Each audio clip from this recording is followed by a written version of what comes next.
I helped building up the first German-speaking newspaper ever on the internet. I was top 6 in Vienna for mathematics. Okay, once you solved it, then you will no more interested.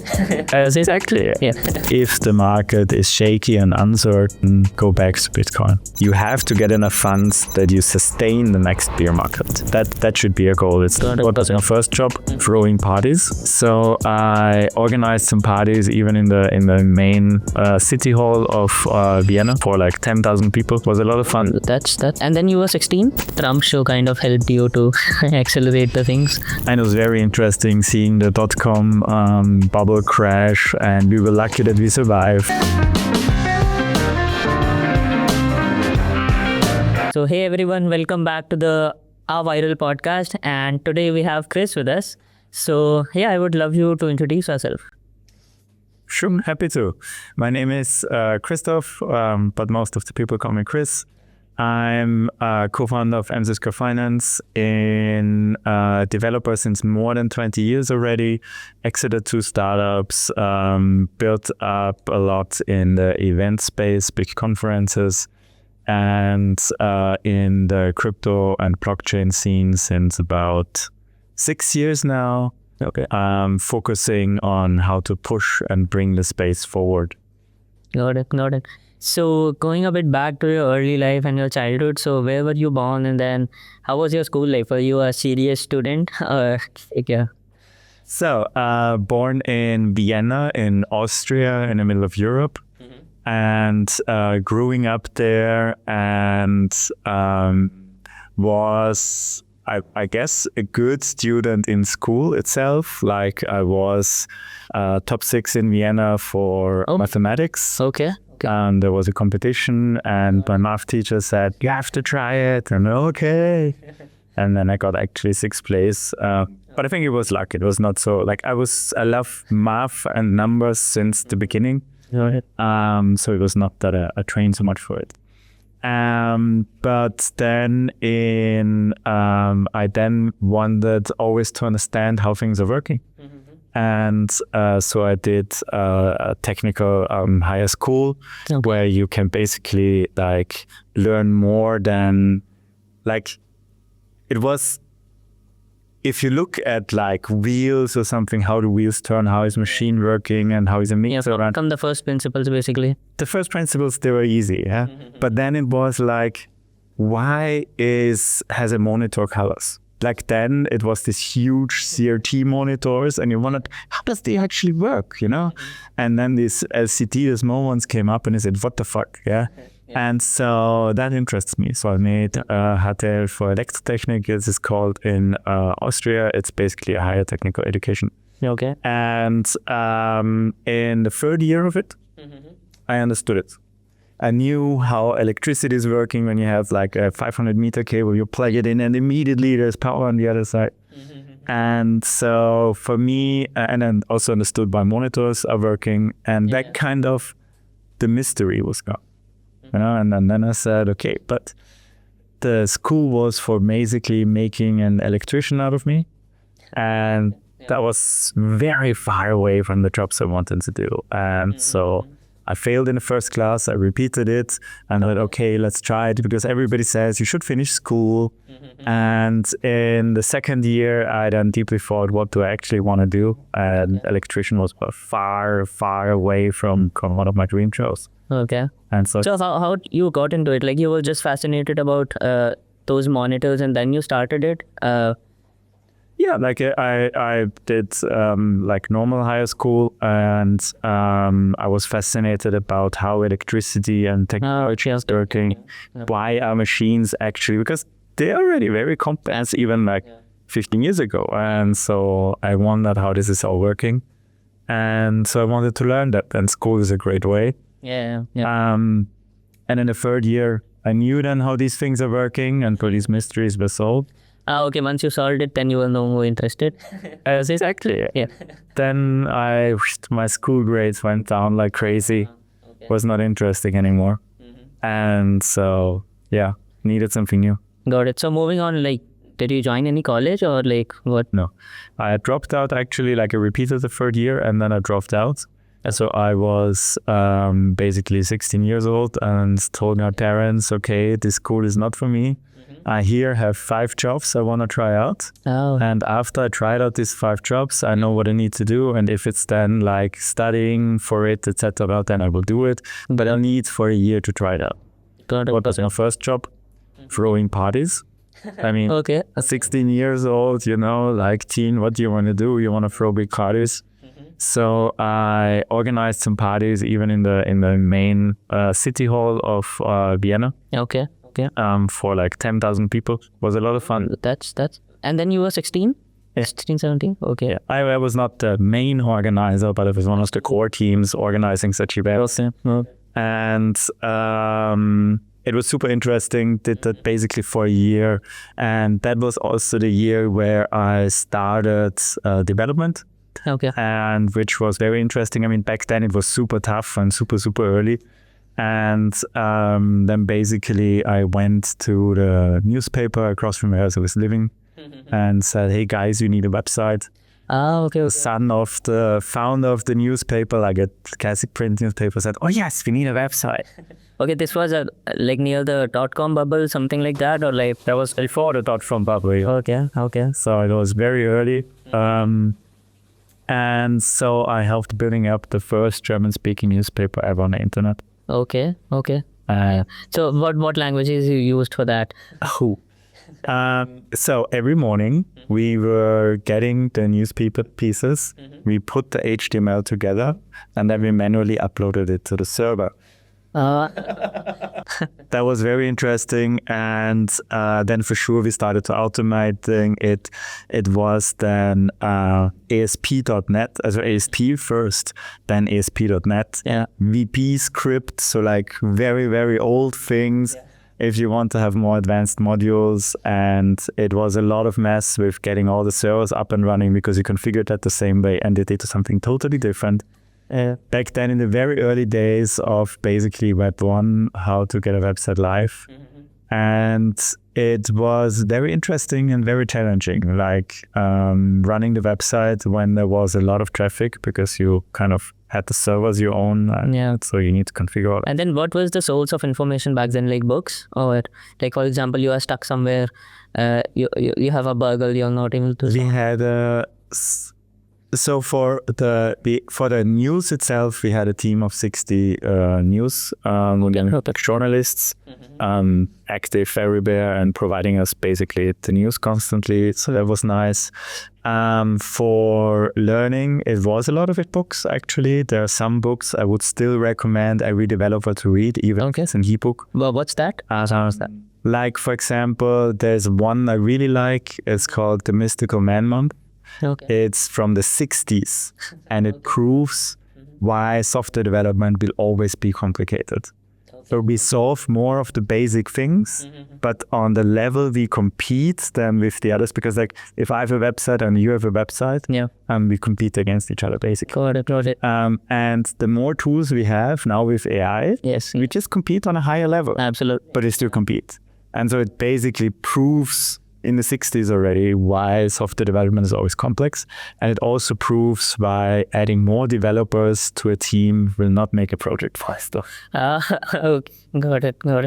That was interesting. And then, I think the thing you mentioned about, so it's very tough for people, like for students to draw out if you don't have a plan. Like if you want to like kind of convince your parents if you want to drop out or something like that. So it's like, so in your case, you suggested you had a plan that you have to work with events team, and then you were throwing out parties, but then this was for like 10,000 people. So I think, currently I meet people who are kind of in college, and then they are kind of very confused regarding they are not able to convince their parents. But then if you are not even that confident to like what your goals are, then how can you convince them and then do something? So I think it was the typical when you are with the university, it's like more chill. Other people figure out what you should do. So to learn a long time, and then you should have an understanding, and then you should know things, and then you should start your job. If you drop out early, especially very early, like I was like 16, 17, the challenge is you are only your own limitation. It's your bonus, but also your challenge, which means like for event management, I had good mentors and so on, but especially then in development. Like I developed on the day, I learned on the evening about what it actually was. Like there was some challenge, like I wrote the Bayesian filter.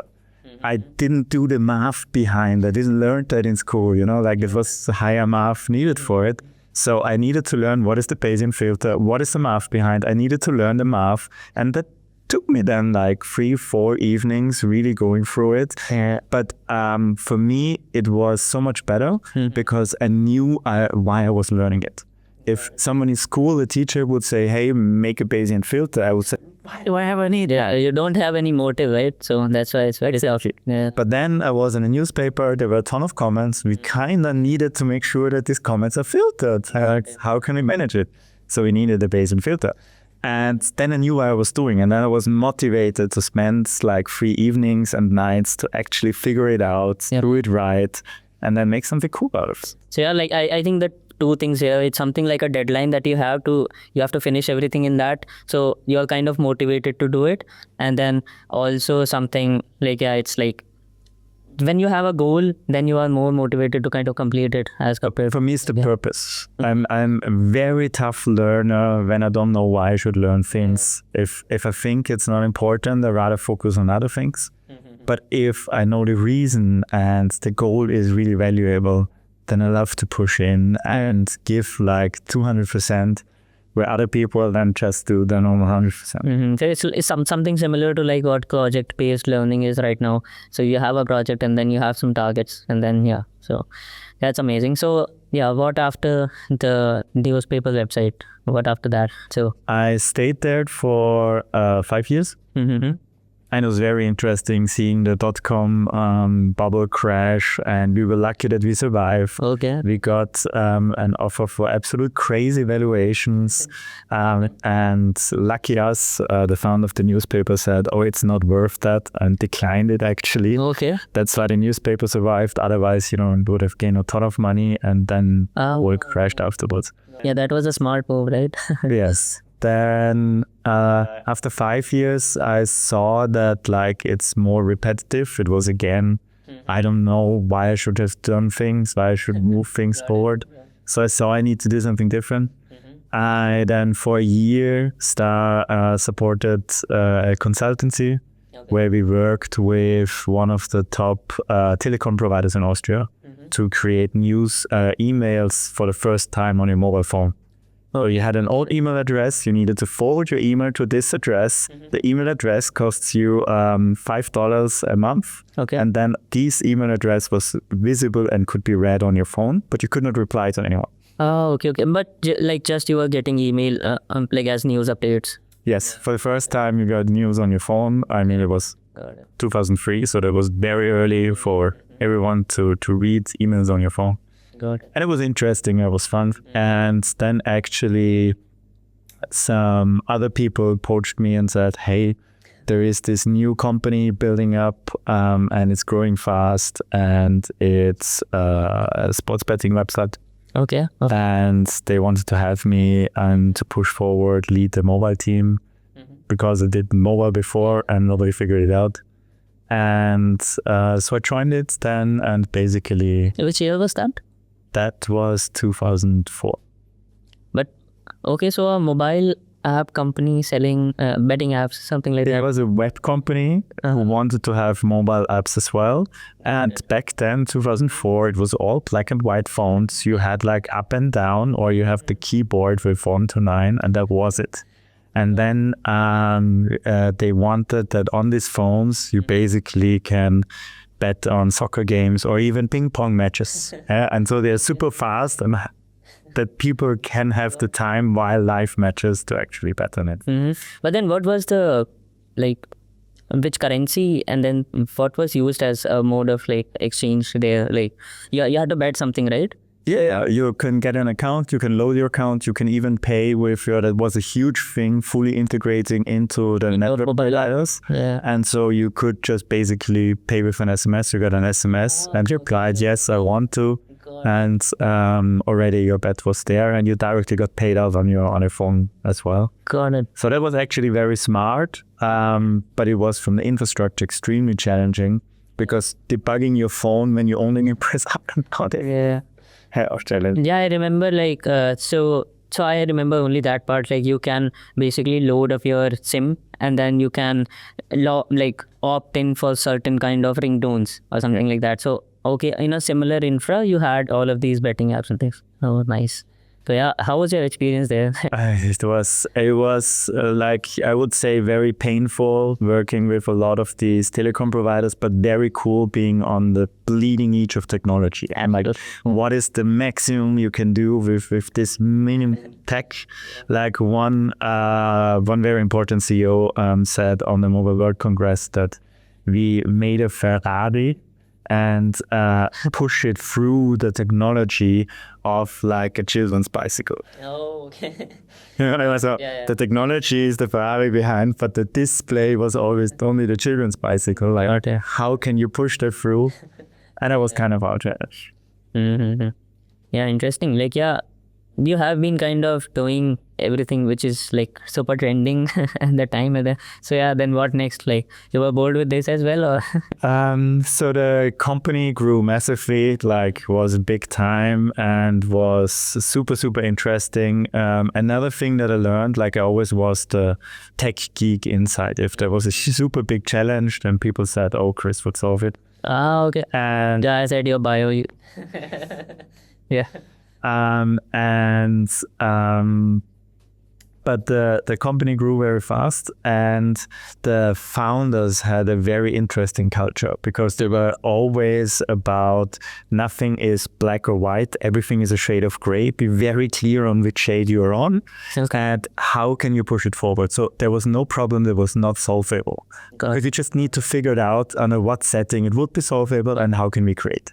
Which is a very interesting approach. And the whole company, when I joined the first 4 years, was feeling that mantra. You know, like we could change the world, and saying, oh yeah, let's buy some soccer clubs. Let's make a new sport category. Let's figure out what kind of sports could we make popular. Like that was a project. It was super interesting. Yeah. But then after 4 years, the founders moved, because it grew so big, like 4,200 people, moved more into lobbying in with different countries to extend. Okay. And the next level behind them were basically people who were just managing everything in time and in budget. Got it. And it took 3 months. That was like wow, one of the first times I truly understood how corporate works. Okay. In 3 months, it changed from we can do everything to doesn't matter what it takes next month, just make it in time and in budget this month. If next month we need double the time for fixing the bugs, nobody cares. It's not focus of this month. Oh, okay. Because the founders moved on, and then the founders moved on. The next level of the hierarchy was then present. They had different priorities because they were hired to manage, got a lead. Yes. So I understood how important leading is, and it was like for me a wow experience. I did then one last project with the company where we recreated how the front end is working. And then basically... Which year was this? That was then, I left in 2009. Then like iPhones were there, right? So like, so that's why the front end for that? No, I was then technical lead of core services. So basically I owned all core components of the company and with my team. So like, I also grow with the company basically in this regard. Got it. And left, and that was the time, 2008 was when startup weekends came up. So like... But then it was also like 2007, 8, 9 was also like the financial crisis. So did that affect as well, like the company? Not so much. They had a merger with another big betting company, so it was consolidation phase of growing companies. And that changed a lot. They like had then a lot of double infrastructure and so on. It was just, it was not challenging anymore. It was not interesting anymore. It was like, hey, let's manage everything. Yeah. That's not so interesting. And that was basically the time startup weekends came out. And Austria needed to add also startup infrastructure. Everybody said Facebook, the best startup ever. We should make startups. And so I supported them organizing startup weekends. Is it like a show kind of thing, similar to Shark Tank, or? No, it is like startup weekend basically works like 100 people go into a room Friday evening. 15 of them pitch an idea. Hey, what about this? Yeah, what about making... So random people coming in?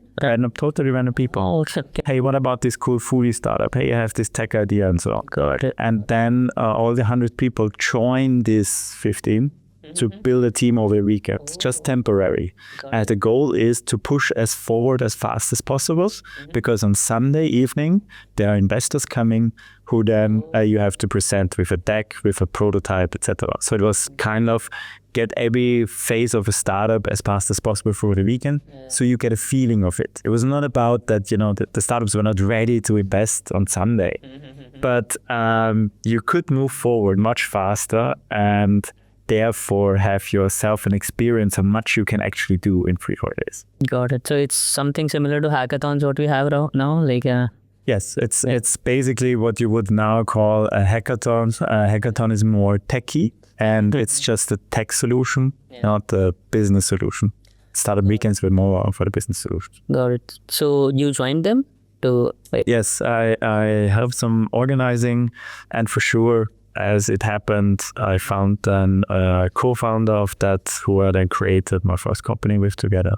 Okay. Which one was that? That was called iJoule, and it was an app. The longer you're using, the healthier you're living.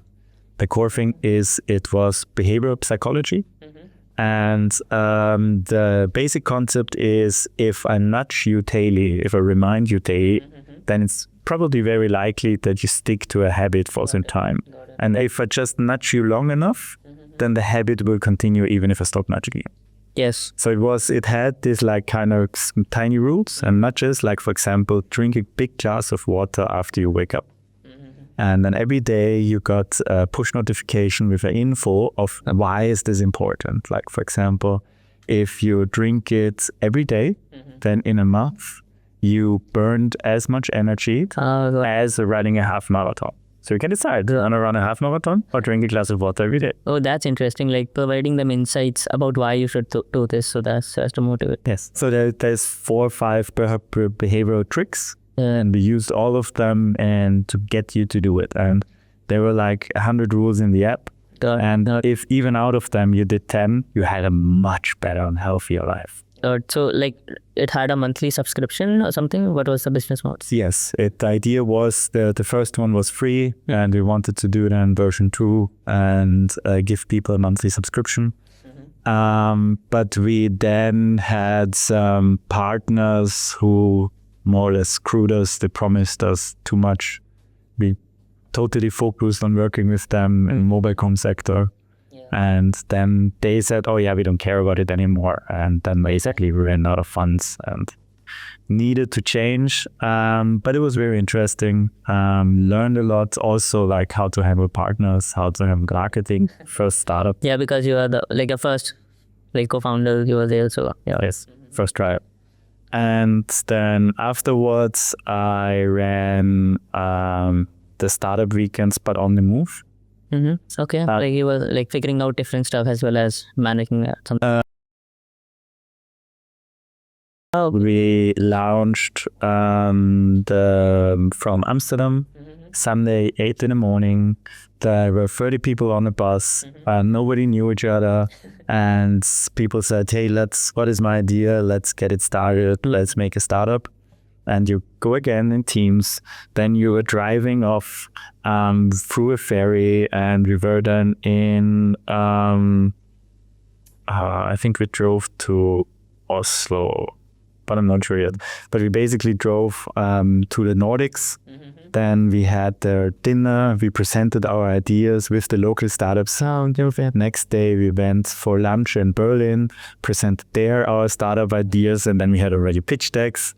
And then we drove to Zurich and presented at the Google headquarters, and already got the prototypes. And then we drove to Paris, and there was one huge conference in Paris, and on stage we basically presented the finance. So was all of this aired as well on the TVs, or it was just it was streamed, yes, but it was not fully aired on the TVs. Like, there were a lot of ideas how to grow it. Like, the biggest one then was in the US, where we had 350 people in 11 buses meeting all together, come from all over the US, meeting then as one place for the finals. Yeah, and then it would be something like what hackathons have as of now, like so company is sponsoring it, and then and then every bus was sponsored by another company, so they were like supporting it with some experts and so on. Got it. And that's a fun method to do it, like keep on moving and then traveling to different places. That gives you more ideas as well on the move. And you get to see a lot of ecosystems. Like, the startup is, and I think it's as a startup founder, you should be where it's most effective for what you want to build. Yeah. It's the easiest way to 10x your startup concept if you're in the epicenter. And if you're not there, then you make it just harder for yourself. And you could say, oh yeah, but my family is living there, or I was grown up there, or I have some friends there, or I know this one journalist in this one country I was born.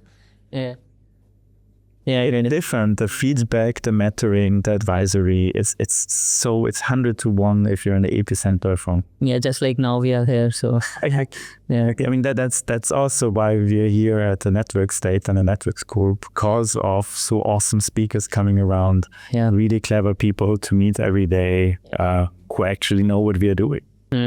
Yeah, that's interesting. So what was your next move after startup weekends? Then I was starting a real estate search engine. Okay. And the goal was that we were the first ones who used machine learning, which back then it was then called machine learning. Now you would call it AI. Yeah. And it had an ontology behind. So we basically identified words who suggested things, and so out of a standard text that a real estate agent would give us, we could extract all the details, all the neighborhood information, and therefore can make 100x more personalized search. Like, one of the key things that I tell founders often is think about what makes your company 10x. Yeah. If your company is just doing 2x, like a little bit more benefit, and here with a little bit more clever, you probably will not make it. I mean, B2B, if you get one big client, that's a little bit of a different story, but definitely direct to consumer. If you're not thinking about how you can 10x your competition, you will have a very tough time. Yeah, we discussed something similar with tennis as well, like this 2x versus 10x mindset. Yes. So it's actually very useful if you want to like implement or do anything in life. So yeah, whether it be startups or health or like anything, you should be figuring out ideas how you can like improve that much. But otherwise, like if you are aiming for a 2x, then you would be just tweaking your lifestyle a bit, which won't let you to get even 2x. So, but also like you need then to pay 3 times more for customer acquisition. Then your users are easily moving somewhere else. You have competitors who can take you over much easier. Yeah. So like you make your life much more harder, and so you need to have some edge, and so think of the 10x first. Yeah. So like how did this perform? Like the real estate engine that you like, the search engine. There were some very interesting stories. On the one hand, we were 3 techies. Typical, it was my living room. We're all having this as our office space every day, coming together, hacking together our first website. And we said, if we make a search, if we make this ontology, the whole like machine learning AI thingy, and get it to work, then a ton of people will come. And 4 months later, big conference in Austria, we printed T-shirts where we've written on it, "Pray for investment." Oh, okay. And he said, yes, investors will talk to us and come to us because, hey, we are ready for investment. And for sure, nobody did. Were there more competitors, or like what was the No, it was not. It was not more competitors, but it's like how you attract investors. It's like investors are not looking for a great startup. Investors are mostly looking for who recommended them something interesting. So you need to get your right mentors in place, your right multipliers, and they have to talk to the friends who are investors. Then you have it very easy to fundraise, and that's the key to be. Like we had friends, we had mentors and so on.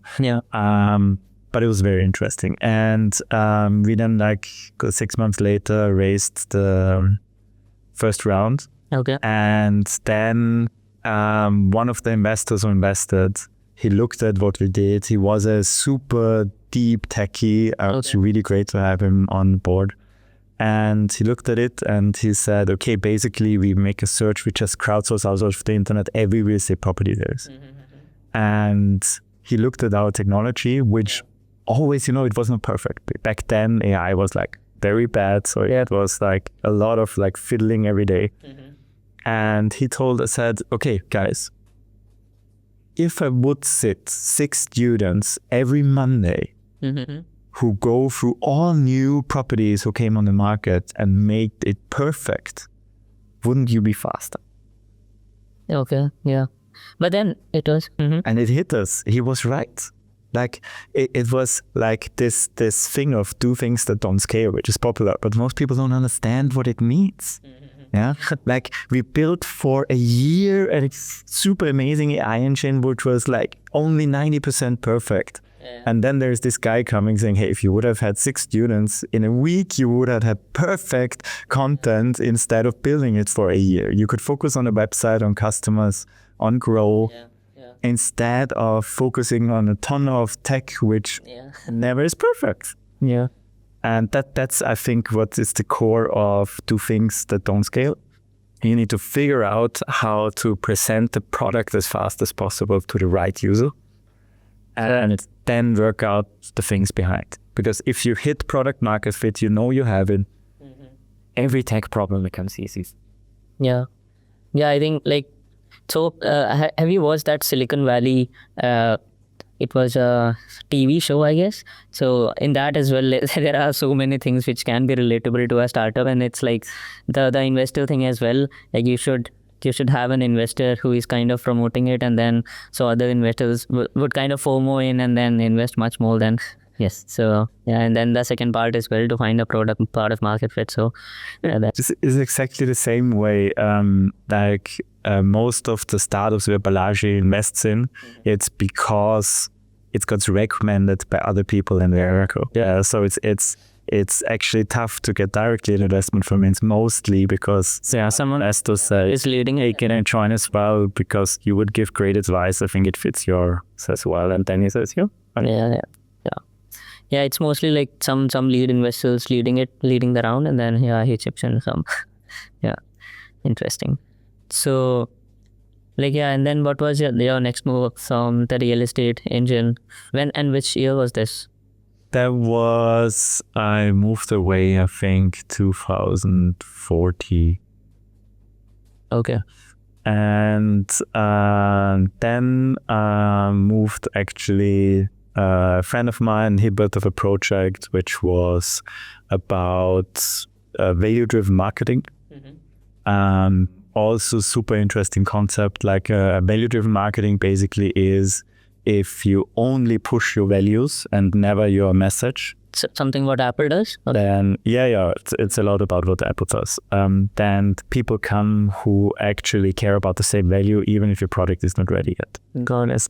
For example, I once heard this great guy who made new earphones, and he was the first one who made a triple in-ear earphone. Okay. With 3 receivers. And the guy was on stage and talked so passionately about the tech and why it would be so important that it increases your quality if they figure out how that is happening and how that is working. Oh, okay. And after this talk, I immediately went and bought the earphones without comparing it to anything, because I said, that's exactly what I think about audio. And so I knew that he will care about what I think about, even if maybe some other phones were different or had a cool brand, and it was not the popular brand back then. So like, did you build a startup around that, like, or? The idea was to build a startup around it, with a team and editors to make magazines for companies. But it then became over the first year directly more or less a consultancy. Okay. And then basically I left after a year again. So like, you were based in Vienna then, or like you should? Yeah, it was actually in Hungary. So we built the company up in Hungary. Got it. So, and then what next? When were you like introduced to crypto? Because it was like, I actually before that, even like during the real estate company, because we had such a huge tech team, a lot of nerds. I tried out mining with one of my old machines. Okay. 2013, but it was 2011 even. 2012. Okay. And the app constantly crashed. Like every day I woke up in the morning, like I go to sleep, it's super noisy. And I woke up in the morning and the app crashed. How like the app crashed in like the mining? Mining back then was an app which runs on your computer. But the app was like very bare bone, very basic, and because it's tried to use a processor, then there was the idea it could use a graphic card, etc. But most of the time it crashes, and so because you were not part of a community back then, it was super tough to mint a Bitcoin because of it's constantly crashing. Like I need to have the fees, so I got some Bitcoin, but then like actually I cannot mint more because of the crashing things. So it said too much, and I sold everything and said, Got it. So not very successful, but at least I tried it out. I found it very interesting. I read the white paper. Oh, okay. I thought it was super interesting, but then like we got the investment for the real estate startup. This probably is the better idea. Yeah. At least it's not crashing. So yeah, cool. And then what was next? How was? And I moved then to said, okay, a little bit enough about startups, and to do something different, I digitalized conferences. Okay. Especially one in the middle of Austria with more than 5,000 people coming every year, and a lot of head of states coming. Okay. And you can see the head of states in the bar, in the basically mountain Alps bar, talking about their ideas and so on. And you can, because it was very remote, people stayed there. And so you could talk to Ban Ki-moon, to presidents, and to Nobel Prize laureates, and you could go with them for lunch. Because they had time, they were there, it was super interesting, and a lot of philosophy discussions. Got it. So like you got to make some good connections there, and yes, some very good connections. Yeah. So like this was a digital kind of thing. So it was streamed, or? So it was actually only in person. There was nothing digital. Some short things were cut out. And that was one of the challenges, because they saw that the time is changing, they need to adapt it, they need to modernize. Yeah. And before it was that you could send fax to actually sign up to the conference, and so on. And so a lot of things that had to be improved. And it was very interesting to digitalize and to see also challenges of conferences. Got it. And was a pretty cool time.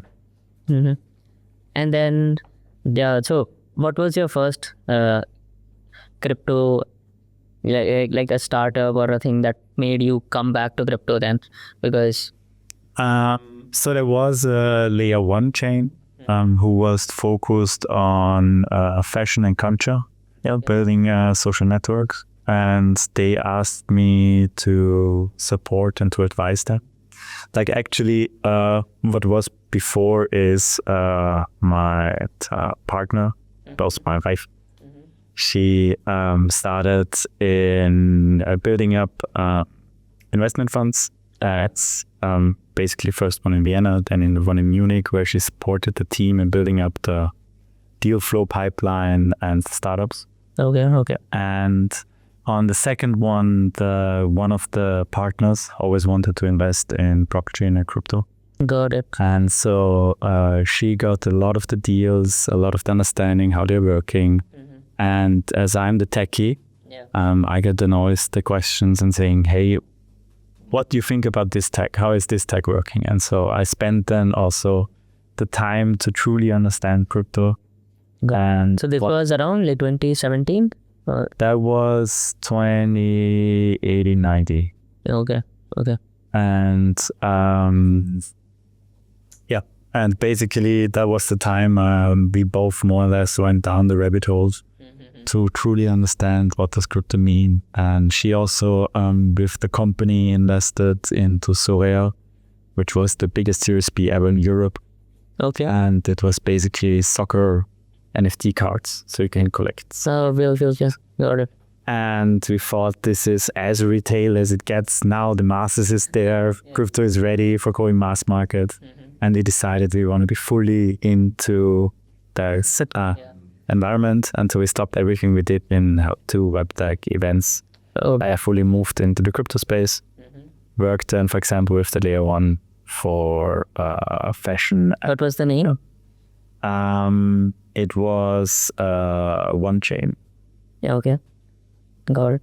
So it was like this NFT collection was in partnership with this One Chain, or okay, got it. And then in 1819 there was an NFT boom because of CryptoKitties or something, and then it kind of went down. Yes, I still have my CryptoKitties. I think I have 20 of them or something. Okay. Don't think that they're anyway worth. I never looked at it since like years. If they are now worth millions, please tell me. Yeah, we can check it after. And then how it was very interesting to see how the idea of CryptoKitties was very interesting. Yeah. So, and what was the idea behind your NFT project around the one that you did the partnership with? So there it was that if culture moves on-chain, then how can you actually delegate culture and delegate reputation in culture settings, which basically was also in social networks with each other, and how can you build on top of each other with staying fair that you who contributed to basically the final creation. And it was very interesting. We then built an accelerator for culture. I think we were the first crypto accelerator ever to build a culture. I got some right big and great partnerships and some really nice startups. Got it. So it was more around like music, sports, culture, and then events, fashion. We did a lot of fashion startups. We incubated. Like were the first ones with like fully realistic avatars. Yeah, metaverse. Trust worlds. Like Nifty was one of the projects. We had some famous ones. Got it. And then what next? I think there was in 2021 or something, everything went up. So what was your strategy in investing in crypto? And like, because you were doing accelerators and then investing in projects, but then everything was kind of very shaky, right? So what was your strategy? I think in general, it's for me always looking at the fundamentals and the fundamentals of projects. Is there an on-chain use for a project itself?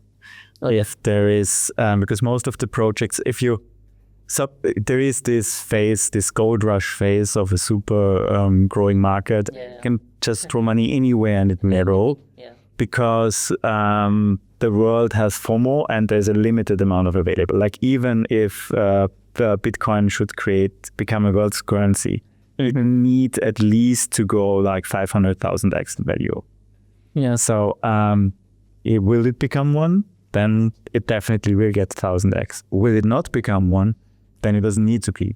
And so that was the same with a lot of the cryptocurrencies, like if you have 1 million people who want to go into it, but so far only 5,000 people own the currency, for sure everybody 5,000 people will get rich. Yeah. And so that's challenging because a lot of the basic rules are different.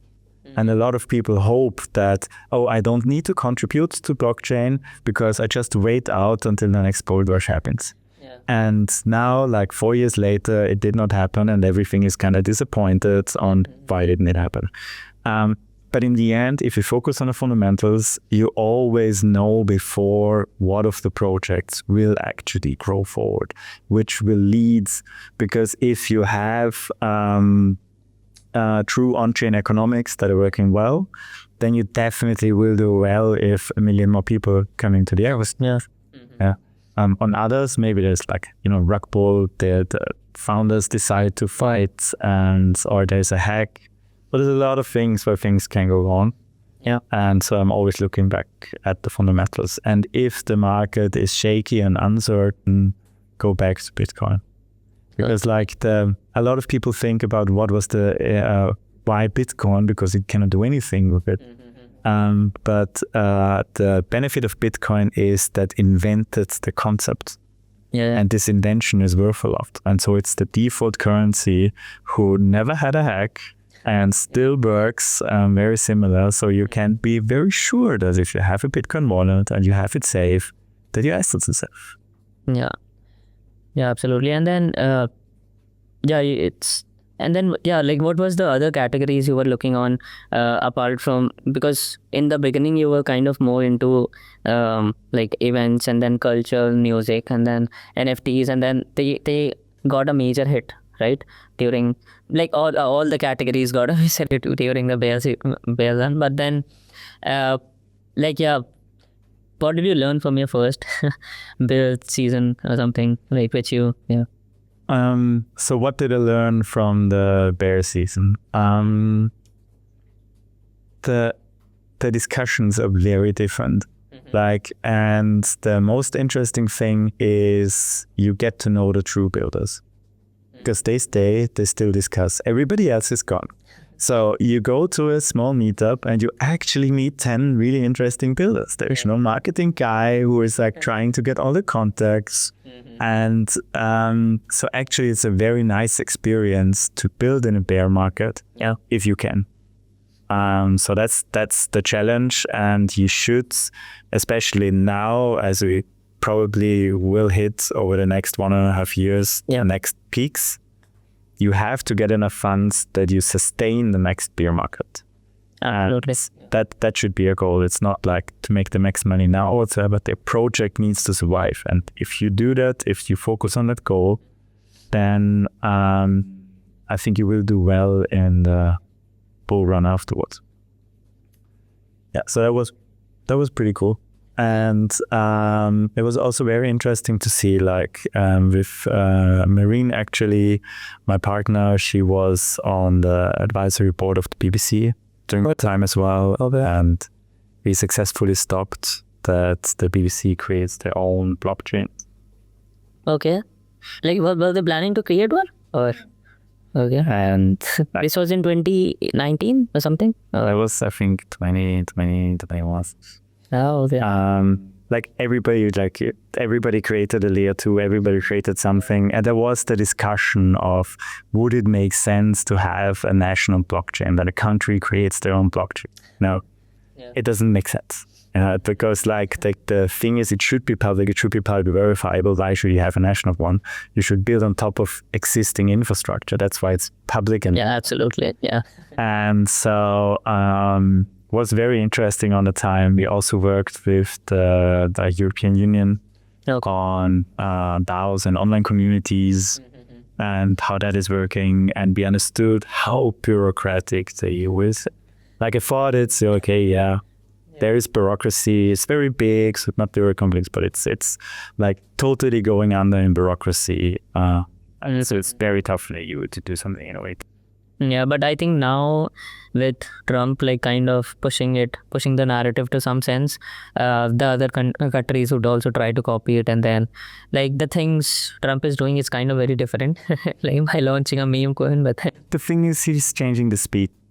Like it's by far, and I'm not a super big fan of a lot of the things of the activities, but he's changing the speed, and this clearly changes the narrative. And also the world had a rule set where everybody had its place, and if you don't move too much, then you can be safe that this exists over the next 20 years as well. And the EU had a very comfortable place where they don't need to play in world politics. And so the politicians could rather discuss things inside, fight with their opponents, instead of actually doing like interesting policy work. Yeah. And so on that hand, I think it was clearly a wake-up call for the EU that they now need to act, they now need to do things. And I think we will see that they will do things very different moving forward, because they cannot rely that much on the US anymore. So they need to make different partnerships around the world. Absolutely. And then, moving back to the categories that you were interested in, apart from like after your first bear market. So when again like the best part is building a bear market. And we had an order book layer one who asked us like basically 3 years ago, why is decentralized finance not catching on? What's missing? Why is centralized finance, back then it was like 1,000x bigger than DeFi, and what's the problem?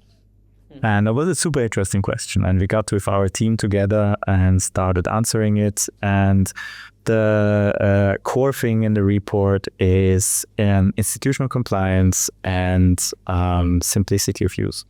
If people needs to know always what chain is it on, what DEX should they use, what bridge should they use, and they all have super weird names, then we will not onboard the next 100 million to the crypto space. That will not just happen.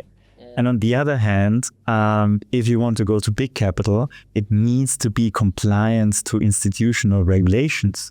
Because if institutions say, oh, I just cannot use it because I'm not allowed to, or I cannot put my LP funds on your platform, it doesn't work. And they interviewed basically all top DEX founders. Like we also talked with Chef Moji, for example, from PancakeSwap. And they said, guys, you cannot leave that as a report. You have to make a company out of it. You should go forward. You should actually make a product behind it. That's basically how MC² Finance that was born. Which year was that? That was 20, I think it was at the end of 22, if I'm right. Time moves so fast. It's crazy. And so basically there was then a question how to make it institutional compliant. And that's something that we worked on a lot in the beginning to understand also regulations and what are the challenges. Like we interviewed then more than 300 hedge funds to understand what can they actually invest in DeFi and what not, what would they like to invest in and what not. And then basically discovered that if we would make regulatory compliant structures, fund structures, then they would love to be much more active in decentralized finance, because like DeFi has a unique access to yield. It's a much purer yield because there's much less middlemen. And so even for stable coins, you can get 11, 12, 13% in return. And if you go then into DeFi and on top of different assets like Solana, you can get 12, 30% in return. If you do it right, if you know what works, what is a safe option, what is risk averse, so you're just compliant for institutions. Got it. So, but was it like what was the steps that you follow to like, because it was very like all the countries and then they have different regulations. So which countries did you focus on, and then to like even these hedge funds while they were kind of getting ready to be because it was kind of you were kind of getting money from TradFi to DeFi, right? So what was the structure behind that? The key thing, so I love to first principles. I love to focus on how will the world look like in the future and then actually look back. So we discussed, okay, how will it be in 20 years? How will the world react? What will be different? And especially looking at what would be the same. I think that's a huge opportunity for all founders to think about what are the things that never change. What are the things that you have to do the same way, because you should not break down all the walls. Yeah. If you run 10 different innovations for the first time in your company, only one needs to break and you're gone. So you should not innovate everything. One of the things we figured out is that even in 20 years, most of the capital in the world will be in private banks, in pension funds, family offices. That will not change. Yeah. And in 20 years, we still don't want to have a private key to manage the wallet and put the money on chain. They will not like to work with custodians. They want to keep the same infrastructure they're having. And so it was clear from us, if the most innovative financial product will be in DeFi, then we need to make a highway that connects where traditional finance loves to work on and then where actually the yield is. So we said, if we are able to list a DeFi strategy as something on a on the stock exchange, on traditional stock exchange, or something, which gets a number, then actually all these investors can invest into DeFi structures. And now, after more or less 3 years of work, we finally got the pre-approval so we can launch our first ETF. Got it. When is that? Do you have a timeline for that, or? We plan it towards the end of the year. So it definitely happens this year. We've planned it that it probably needs to happen only 2026. But we got actually traditional markets to move faster, to get super interested in what we are doing. And so we're ahead of our timeline and kind of started already this year. And we are now basically finalizing what are the strategies that we are launching, what are the right partners, and getting done in the second half. No, so the Trump show kind of helped you to accelerate the things. Yeah, that's a very interesting question. Every time the Bitcoin goes up and hits the upper 15%, things are much easier. And it's really, really interesting. And if it drops 20% below all-time high, then things get harder again. And it's from one day to the other that people just stop responding and say, oh yeah, let's move it a month away. And it's so surprising that this wave still is there, because everybody knows it's coming back. But still, then people go on holidays or whatever. And so I think the main one was actually last year when institutions like the ETF were launched. Yes. That too showed us that our success, that this will be successful. Because the BlackRock ETFs, they give you asset exposure. So you can invest in the asset, but they don't give you yield exposure. And yield is what makes DeFi. And what we can do is give you asset plus yield exposure. For example, on Solana, there are ETFs with 650 million assets under management. They only give you asset exposure to Solana. If you stake it, you get 4% more. If you then actually auction off the voting, you get another 4 to 8%, depending on the conversation, more, which means we can offer investors up to 12% more returns than just holding Solana as an asset. Typical ETF. And that's amazing. And you can do that with other assets as well. And you have all these other competitors, and then we have the highest yield on top. Awesome. Yeah, that would be interesting to see in the future. And then people would love to diversify their investments, and then this exactly. And if it's on the stock exchange, it's very easy for you. You need the ISIN. You write to your bank manager, you say, hey, I want to put $1,000 on it, and you can put it on it. And if you don't like it anymore, you say, hey, I'll remove the $1,000 again. It's fine. No? And that makes it for you extremely easy to invest into DeFi, because you can do it directly from your bank account. Yeah, absolutely. Yeah, it makes sense. In order to onboard the next 100 million, we will have to make it more simpler. And then similarly, so I saw like you are also advising a account abstraction wallet company, and then like what's your take on that? Because you are like trying to bridge the TradFi and the DeFi space, and then also kind of look interested in simplifying the wallets. Yes. So yeah, what's your take on that? We built our DeFi terminal exactly on that topic. So the core thing that we do with MC² Finance is we crowdsource the best wallets on the blockchains, and then list these strategies together with the strategy expert on the stock exchange. Yeah. So the idea is everybody can join our DeFi portal, showcase how good they are as a trader. Okay. And if they're good enough, then we help them to list it on the block exchange. We pay all the fees, and they have then the nice benefit of getting exposure to all the traditional finance get. Which means our DeFi portal is extremely important for the platform and for the future.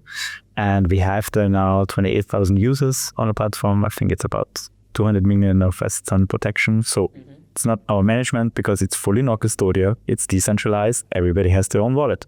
Got it. And that's where account abstraction comes in, and especially also intent-driven trading.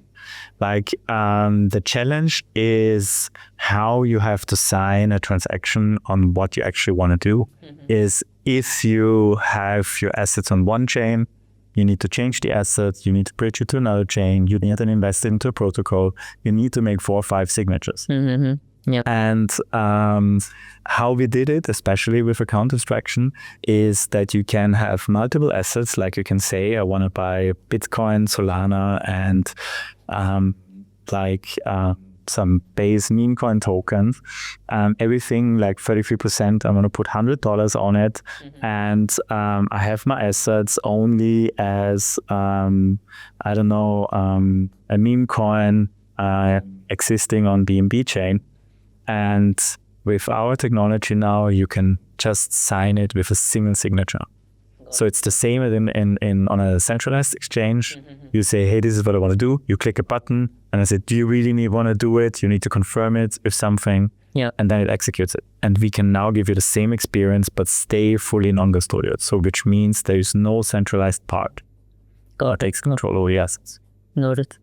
Yeah, that would be interesting. And also like the AI agents which are coming up, they are also kind of AI agents on top of wallets and then things like that. So those are also making things very easier for the normal public as well to just give them an instruction and then it kind of does everything. But that's how the future should be. It's crypto is inherently complex. Everything about it is complex. But people want to have it simple. And so it's our job to make it simple. It's not that we can educate them better or like throw them another 500 videos that you need to read overnight to finally get it. Yeah. No, it's our job as builders to make it as easy as possible. And I totally agree. You start with an AI agent, you ask them questions like, what is the token you like? What is currently trending? Yeah. Hey, here I have a trader. Is the trader actually making good trades? That's exactly what we built our AI agent for. And that you can ask them all of these questions. You build up the people you like, that you follow, who maybe have interesting ideas, which helps you build your own strategy. Because you see maybe out of the 5 people you follow, 3 people just bought this token. Let me look into it. Let me research it. And maybe I want to buy it again. And then it starts to be your personal strategy. Yeah. And then when you want to have the strategy, you should just with one signature have your token, no matter where it is on a blockchain world. Yeah. Yeah. And then, but the final, they can say, piece in the puzzle would be the regulations around this. And then if that is somehow like all of these different countries kind of agreeing to a single thing, then it would be the... Yeah, but that will not happen. So countries will not agree to a single thing, and that's something good. The key thing is decentralization. And decentralization protects diversification. Innovation happens in a diversified world. If you have anything homogeneous and strict and only one thing is allowed, then you can have a very tough time to innovate in that area. So with having different countries with different regulations, then you have easy to innovate because you always find a country where you can do whatever you want to innovate on. You'll find loopholes and then build better strategy. And then you prove that it works, and then you convince other countries that this is the better strategy. And so we've run basically 180 experiments in the world on each of these countries to figure out what is the next trend. Like even in government styles, there were like every 150 years, the government style totally changes in the world. Because there are experiments, like and liberalism was like on this before the Second World War. There were 4 countries in the world who were liberal, and everybody said it's a lost cause. Please don't have your country do that. And then it kind of became the most popular one. And now it seems that traditional liberalism has to change again, because like how we are as a world culture seems to be evolving over it. And let's see what's next. Like it seems that like especially every time that a lot of like uprisings and challenging times happening, people love to follow a strong man, which is stereotypically what we see also around the world happening more and more. It's probably not the right governance structure. And that's also super interesting here at the network school, how to build the next government structure. And we start with a centralized, let's say, strong man to get things built up, to get things into a state. Many times can be decentralized. So to come back to your question, regulation is super important. What we did, one of the key concepts is we have single responsibility partnerships.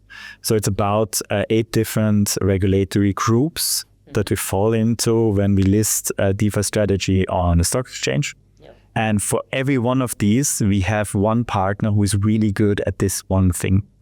And therefore, we can simplify the problem. We can reduce the problem instead of, everything is done by us and we need a huge team.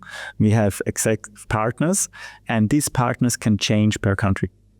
So when we have another country, we maybe need a different partner to do other things there. And for sure, countries will also have different regulations, what kind of tokens are allowed, what kind of strategies will be allowed. Like US is so against staking and nobody knows why. And so we can adopt the framework.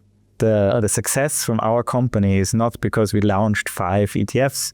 The success will be because we are the most adaptable one. So in each of the countries, in each of the stock exchanges, we can launch what they are allowing, work with their partnerships, and then working with them to tell them why other strategies should be listed as well.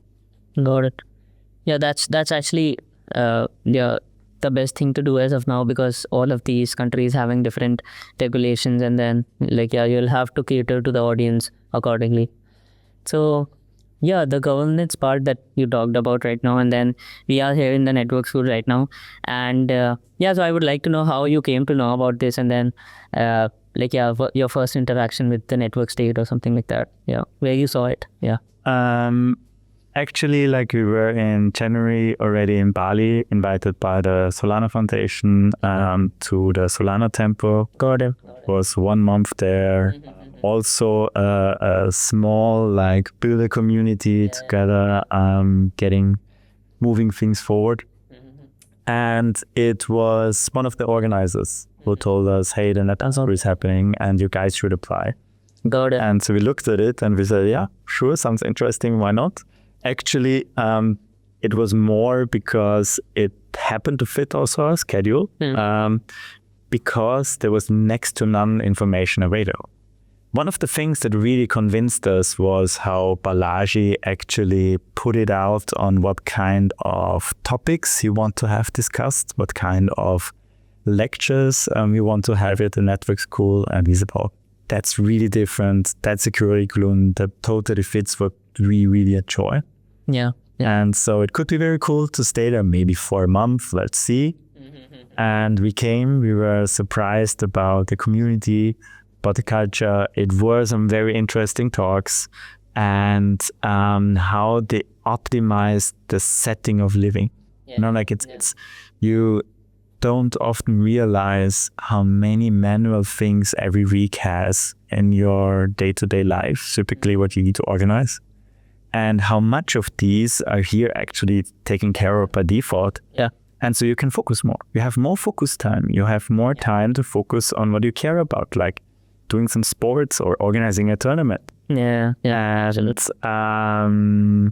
so it helped us a lot, also push the company forward, make things much better. Yeah.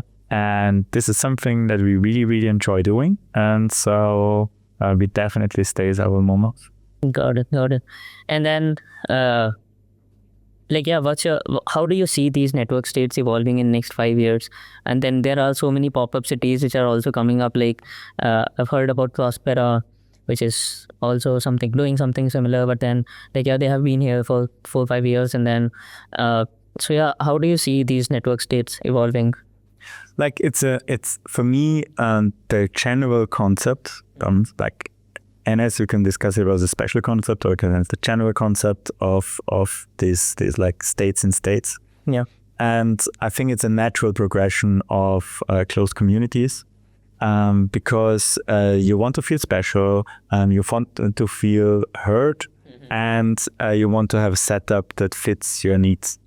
And especially with the growth of the digital nomad community, it was very tough to find a homeland. Probably every digital nomad was once in his lifetime in Bali, and it's totally messy there. It's like crazy on how things are structured, how the traffic is. Yeah. But it's also tough often to find a community in Bali, because of the sheer size and the craziness. It's not that you have a very easy way often to connect with everyone. Yeah. And so having a smaller community is actually here highly beneficial. And the other thing is, as I talked about, that I think there's a huge opportunity also as a business to solve all the challenges of a community who don't feel at home where they were born. Yeah. Yeah. They have some like unique travel logistics and other challenges. And so if you do that very well, then actually they typically also have more capital available to make a great product. And so I think this is a very clever way of like involving the system and building it forward as a lifestyle.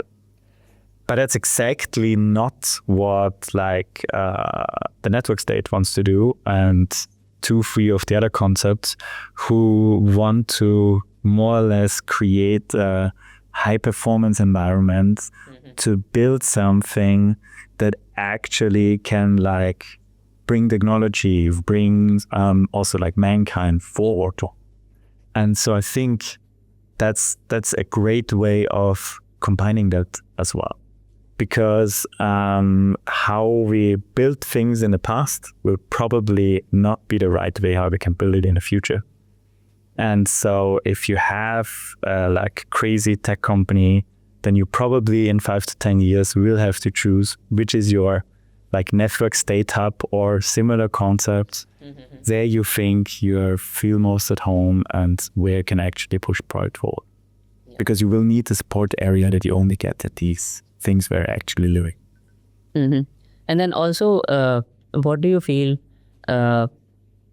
these things would progress in the future? Because like there are so many nomad communities which are currently going on, and then of course we don't want to centralize something, but then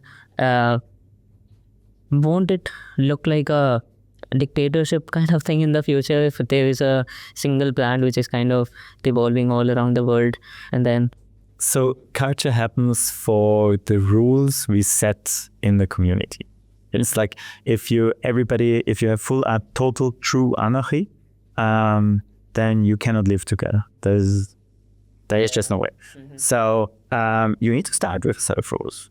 Yes, absolutely. Here, these communities, these network states said that the current rules are not fitting anymore. Let's make new ones. So, and you need to have a small group who says, oh yeah, let's make this rule and this rule and this rule. Yeah. And they said it. But it's also that they know if they want to cater to the audience, they need to keep them open. They need to keep like the eyes and the ears open to what the community is suggesting. And I'm sure that since the network state version 1, now we have the version 2, which they're already improving. Like every month, there's like a 2.1 version more. Yeah, absolutely. Yeah. And they are changing the cultural rules. So I think that you need to push forward with layout and idea that people say, let's try it out. Yes. And then you need to start adapt and never stop learning. Yeah, I think we'll have to be flexible in the beginning in order to see how things are going, and then keep on iterating and improving them with feedback and fixing it. So, yeah, and then, yeah, what's your goal here? And then, because you have stayed here for 1.5 months now. I think that you always need to give back to every community that you're in. And the team here is very open to fix. So like yesterday, we built all together the summer. Yeah, it was a lot of fun. So we organized over this weekend the first NS Cup, the competition of 5 different sport games. Yeah. And I think that you should play an active role in shaping new societies. And so if you want to be an honored member of it, you should contribute. And I think that's a super interesting topic on how can we help out, how can we support it, that we really like to do, even that we have a lot of work with our company, because like they're now going into the next phase, preparing to launch the first ETF. So we talk to a ton of hedge funds and family offices. They discuss what are their solutions, what they would like to see, make our plans, finalizing all the regulatory documents and informations. So it's a lot of calls and a lot of time that goes in while building the DeFi platform with like we have the team now of 15 people. So a lot of things going on, and it's very long days, but due to that, the setup is done so well. Yeah, and the structure can achieve a lot more in a week's here than we can achieve somewhere else. So that's a great start. That's something that we enjoy, and especially as long as the times are very intensive, it's probably a very good setup and being somewhere else. Perfect. Yeah, I think, I would also love to have a home like this in the future. Cool. Yeah, I think with this note, we can wrap this up. And I think that they also plan that in autumn to extend it with different types. So it's not just a room, then you can have also a flat or maybe the house. Yeah. This area here has all of this available. So it's not so complex to get it done. And if the community grows and it works out well, I'm sure there will be also nice opportunities there. Yeah, I would love to have a network school passport which can help me travel, and then because Indian passports are kind of weak. So yes, the visas, which are very random thing how governments set up. Yes. Cool. Yeah, I think we can wrap this up. Thanks. Yeah.